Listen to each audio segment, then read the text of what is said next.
Hello everyone. Today we are going to start sums based on series and parallel connection of capacitors. Previously we have studied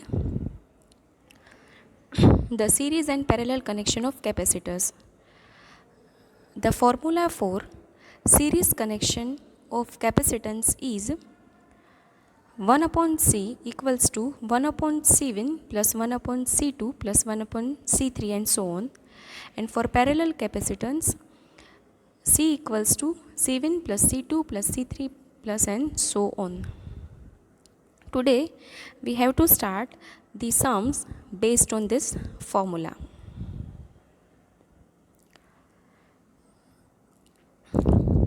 Let's revise some important characteristics of series and parallel connection. Series connection માં દરેક capacitor પરનો વિદ્યુત ભાર Q સમાન હોય છે અને voltage V અલગ અલગ હોય છે. તે જ રીતે સમાંતર કનેક્શનમાં પેરેલલ કનેક્શનમાં દરેક કેપેસિટરની અક્રોસનો વોલ્ટેજ સમાન હોય છે જ્યારે વિદ્યુત ભાર Q અલગ અલગ હોય છે. Sum number 1, 10 microfarad, 20 microfarad, 30 microfarad capacitors are connected in series and 200 volt supply is given. Find out the voltage across each capacitor. અહીં series connection છે એટલા માટે 1 upon C equals to 1 upon C1 plus 1 upon C2 plus 1 upon C3. અહીં કેપેસિટન્સની value મૂકતા 1 upon C આપણને મળશે 0.183, એટલે કે આપણને એનું ઇન્વર્સ કરતાં આપણને કેપેસિટન્સ મળી જશે 5.46 માઇક્રોફેરાડ. વોલ્ટેજ આપેલા છે 200 વોલ્ટ. તો હવે આપણે છે એ શોધવાના છે V1, V2 એન્ડ V3. તો Q equals to C into V પરથી V1 is equal to Q by C1, V2 equals to Q by C2 and V3 is equal to Q by C3. પરંતુ આપણી પાસે Q નથી, માટે આપણે સૌથી પહેલાં Q શોધવો પડશે. તો Q equals to C into V formula પરથી ટોટલ આપણને ઇક્વિવેલન્ટ કેપેસિટન્સ મળ્યું છે 5.46, but as it is in unit of microfarad we have to convert it into farad. એટલે એને 10⁻6 વડે મલ્ટીપ્લાય કરશું. એટલે 5.46 ઇન્ટુ 10⁻6 અને આ સાઈડ આવશે 200. એટલે તમને મળી જશે 10.92 ઇન્ટુ 10⁻4 કુલમ. તે જ રીતે આપણને વોલ્ટેજ આપેલા છે, વોલ્ટેજ 200 વોલ્ટ આપેલા છે. હવે આપણે V1, V2 અને V3 ફાઇન્ડ કરશું. Qની કિંમત ત્રણેયમાં સમાન રહેશે અને C1, C2 અને C3 ત્રણેય માઇક્રોફેરાડમાં આપેલા છે, એટલે ત્રણેયને અનુક્રમે આપણે ફેરાડમાં -6 વડે મલ્ટીપ્લાય કરી અને કન્વર્ટ કરવા પડશે. આવું કરતાં આપણને V1 મળશે 109.2 વોલ્ટ, V2 મળશે 54.6 વોલ્ટ અને V3 મળશે 36.4 વોલ્ટ. હવે અહીં આપણે જો કન્ફર્મ કરવું હોય કે આ જે આન્સર્સ છે એ સાચા છે કે નહીં, તો જુઓ ટોટલ વોલ્ટ આપણને 200 આપ્યા હતા. તો આ ત્રણેય વોલ્ટનો તમે એડિશન કરશો તો દર વખતે એક્ઝેક્ટ ટોટલ વોલ્ટેજ જેટલા, મીન્સ અહીંયા 200 વોલ્ટ છે તો એ નહીં મળે, પરંતુ 200ની આસપાસ પણ આવે તો પણ એ વોલ્ટેજની વેલ્યુ વેરીફાઈડ છે.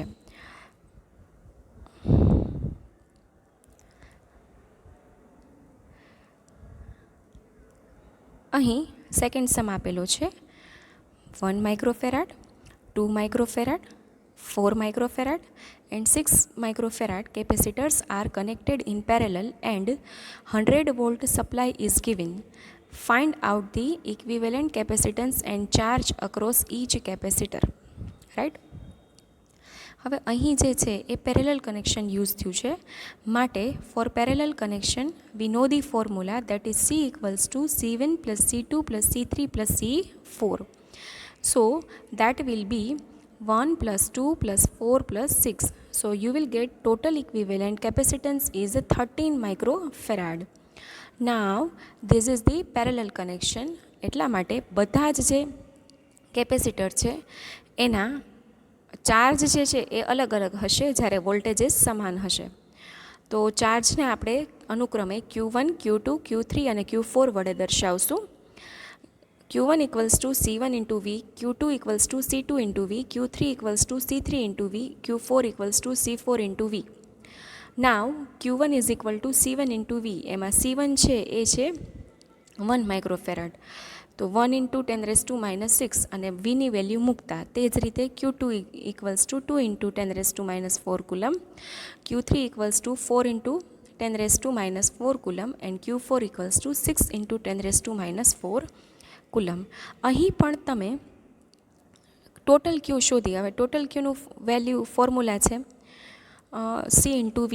Cમાં આપણે 13 મૂકીએ, 13 into 10⁻⁻6 અને V બરાબર 100 વોલ્ટ મૂકશું તો આપણને મળશે 13 into 10⁻⁴ કુલમ. હવે આ ચારે ચારનું તમે એડિશન કરશો તો 1 + 2 + 4 + 6 એટલે એ પણ થઈ જશે 13. મીન્સ આપણી જે વેલ્યુ અહીંયા આપણે અચીવ કરી છે ધોઝ ઓલ આર રાઇટ. અહીં એક વાત ધ્યાનમાં લેવા જેવી છે કે જ્યારે તમે પેરેલલ અથવા સિરીઝ કનેક્શનનું ઇક્વિવેલન્ટ કેપેસિટન્સ ફાઇન્ડ કરો છો ત્યારે તેને માઇક્રોફેરાડમાંથી ફેરાડમાં કન્વર્ટ કરવાની જરૂર નથી. ઓકે, પરંતુ જ્યારે તમે C ઇન્ટુ V વાળી ફોર્મ્યુલાથી તમે કરો છો ત્યારે તમારે છે એ માઇક્રોફેરાડને ફેરાડમાં કન્વર્ટ કરવું પડે છે. કારણ કે અલગ અલગ રાશિઓ, અલગ અલગ પેરામીટર C, V, Q ત્રણે એક જ ઇક્વેશનમાં યુઝ થયા છે એટલા માટે કન્વર્ટ કરવું જરૂરી છે. Next sum, one network has been given. તમે અહીં એક મોટું નેટવર્ક જોઈ શકો છો. હવે આ જે નેટવર્ક છે એમાં A અને B પોઈન્ટ વચ્ચે આપણે ઇક્વિવેલન્ટ કેપેસિટન્સ ફાઇન્ડ કરવાનું છે, રાઈટ. જુઓ, આપણને 1, 2, 3, 4, 5, 6, 7, 8, 9 એમ અલગ અલગ કેપેસિટર્સ આપેલા છે. તો આપણે લોકોએ એનું ઇક્વિવેલન્ટ કેપેસિટન્સ ફાઇન્ડ કરવાનું છે. હવે જુઓ, તમે જોઈ શકો છો એમ 2 અને 3, તે જ રીતે 4, 5, 6 અને તે જ રીતે 7 અને 8 આ બધા પેરેલલમાં છે. એટલા માટે એનું જે ફોર્મ્યુલા થશે એ બધાનું ટૂંકમાં એડિશન થઈ જશે. તો 2 + 3 આપણને મળશે 5, એ રીતે 4 + 5 + 6 એટલે આપણને મળી જશે 15 માઇક્રોફેરાડ. તે જ રીતે 7 + 8 મળી જશે 15 માઇક્રોફેરાડ, રાઈટ. હવે જુઓ, આ જે ત્રણ ઇક્વિવેલન્ટ કેપેસિટન્સ મળ્યા 5, 15, 15 એ ત્રણ છે એ 1 અને 9 એની સાથે સિરીઝમાં થશે. ટૂંકમાં જે લાસ્ટ આપણને નેટવર્ક મળશે એમાં બધા જ કેપેસિટર એકબીજા સાથે સિરીઝમાં થશે. તો આખા નેટવર્કનું ઇક્વિવેલન્ટ કેપેસિટન્સ ફાઇન્ડ કરતાં you will get 1/C equals to 1/1 + 1/5 + 1/15 + 1/15 + 1/9. આ બધા જનું તમે જ્યારે સિમ્પ્લિફિકેશન આપશો then you will get 1/C equals to 1.44 microfarad. અને આ જે C છે એને જ્યારે તમે ઇન્વર્સ કરશો ત્યારે તમને મળી જશે C equals to 0.694 માઇક્રોફેરાડ. એટલે નેટવર્કમાં સૌથી પહેલાં તમારે શું કરવાનું કે પહેલાં જે વધારે કેપેસિટરવાળો ભાગ હોય એ કેપેસિટર્સ પેરેલલમાં છે કે સિરીઝમાં એ ચેક કરી લેવાનું. એ ચેક કર્યા પછી જે આખું જે નેટવર્ક છે એ સિરીઝમાં આવે છે કે પેરેલલમાં એ જોઈ લેવાનું. હવેનો જે આ સમ છે દેટ ઇઝ વેરી ડિફરન્ટ સમ. આ છે એ દરેક સમમાં તમને કેપેસિટર્સની વેલ્યુ આપી દીધી હોય અને કાં સિરીઝ કનેક્શન કાં પેરેલલ કનેક્શન એવું કાંઈ ફાઇન્ડ કરવાનું હોય છે. જ્યારે આ જે સમ છે એમાં તમને કેપેસિટર્સની વેલ્યુ નથી આપી, પરંતુ એવું કીધું છે કે જ્યારે કોઈ બે અનનોન વેલ્યુના કેપેસિટર્સ છે એને તમે સિરીઝમાં કનેક્ટ કરો છો ત્યારે કંઈક વેલ્યુ મળે છે, પેરેલલમાં કનેક્ટ કરો છો ત્યારે કંઈક વેલ્યુ મળે છે. અને હવે તમારે છે એ જે કેપેસિટર્સ છે એની વેલ્યુ ફાઇન્ડ કરવાની છે. So this is very different sum actually. જુઓ હવે શું કહે છે કે બે કેપેસિટર C1 અને C2ને જ્યારે સિરીઝમાં કનેક્ટ કરીએ છીએ ત્યારે આપણને 4 માઇક્રોફેરાડનું કેપેસિટન્સ મળે છે અને જ્યારે આપણે એને પેરેલલમાં કનેક્ટ કરીએ છીએ ત્યારે આપણને 16 માઇક્રોફેરાડનું કેપેસિટન્સ મળે છે.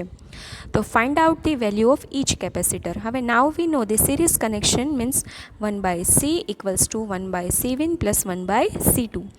So 1/4 = 1/C1 + 1/C2. Equation number 1. Now for parallel connection, 16 C = C1 + C2. So 16 = C1 + C2. હવે જુઓ, પહેલું ઇક્વેશન લીધું 1/4 = 1/C1 + 1/C2. પછી એમાં આપણે C1 C2નો LCM લીધો, એટલે આખું જે ઇક્વેશન છે એમાં C1 C2 જે છે એ છેદમાં છે, સામેની સાઈડ જશે એટલે અંશમાં થઈ જશે, એટલે 1/4 C1 C2 = C1 + C2. હવે જો આખું ઇક્વેશનમાં બે જ્યારે અનનોન હોય ત્યારે વેલ્યુ ફાઇન્ડ કરવી મુશ્કેલ બને, તો આપણે એક કામ કરી શકીએ કે આખા ઇક્વેશનને આપણે છે એ કોઈ પણ એક જ વેરિયેબલમાં કન્વર્ટ કરી નાખીએ. તો 1/4 C1 C2 = C1 + C2 છે, તો આપણે ઇક્વેશન નંબર 2 પરથી C2 = 16 - C1 લખી શકીએ. C2 = 16 - C1 લખી શકીએ. તો C2નું વેલ્યુ પુટ કરી દો અહીંયા. હવે અંદર એને મલ્ટીપ્લાય કરી નાખશો એટલે તમને મળી જશે 4C1 - 16C1² = 64, રાઈટ. એટલે C1² - 16C1 + 64 = 0. હવે આ આપણને ખ્યાલ છે કે આ એક આપણને દ્વિઘાત સમીકરણ મળી ગયું છે અને એનું ફેક્ટરાઇઝેશન કરતાં 64ના એવા પાર્ટ પાડવાના છે કે જેનું એડિશન 16 થાય. મતલબ કે આપણે 64ના એવા કોઈ બે ભાગ પાડો કે જેનું એડિશન 16 થાય. So that we no 8 and 8, 8 8 64 અને 8 + 8 16. સો you will get C1 - 8 7 - 8 = 0. હંમેશા મિડલ ટર્મની આપણે એને સાઇન આપીએ છીએ, માટે -8 -8. તો તમને મળી જશે C1 = 8 માઇક્રોફેરાડ.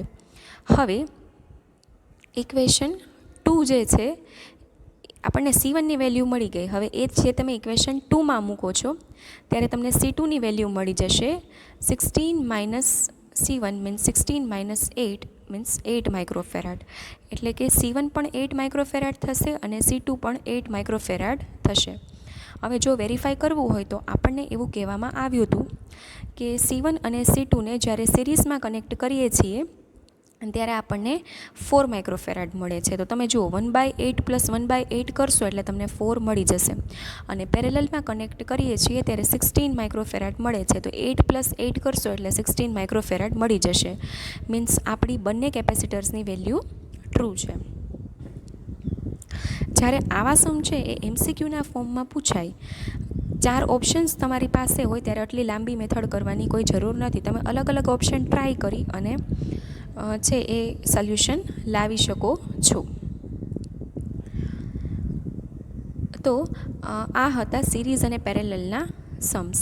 અહીં ધ્યાનમાં રાખવા જેવું એ હતું કે અગેન જ્યારે તમે ઇક્વિવેલન્ટ કેપેસિટન્સ ફાઇન્ડ કરો છો ત્યારે માઇક્રોફેરાડને ફેરાડમાં કન્વર્ટ કરવાની જરૂર નથી, પરંતુ જ્યારે તમે Q = C × V જેવી ફોર્મ્યુલા મીન્સ કે એક કરતાં વધારે પેરામીટર યુઝ થયા હોય તેવી ફોર્મ્યુલા જ્યારે તમે યુઝ કરો છો ત્યારે માઇક્રોફેરાડને ફેરાડમાં 10⁻⁻6 વડે મલ્ટીપ્લાય કરી અને કરવું જરૂરી છે. Second thing that you have to keep in mind is that કે સિરીઝ કનેક્શનનું ઇક્વિવેલન્ટ કેપેસિટન્સ ફાઇન્ડ કરો ત્યારે 1/C C કરવું ભૂલાય નહીં. મીન્સ જે 1/C જે આન્સર આવ્યો હોય તેનું રિવર્સ કરવું ભૂલાય નહીં, બાકી આન્સર ખોટો આવશે.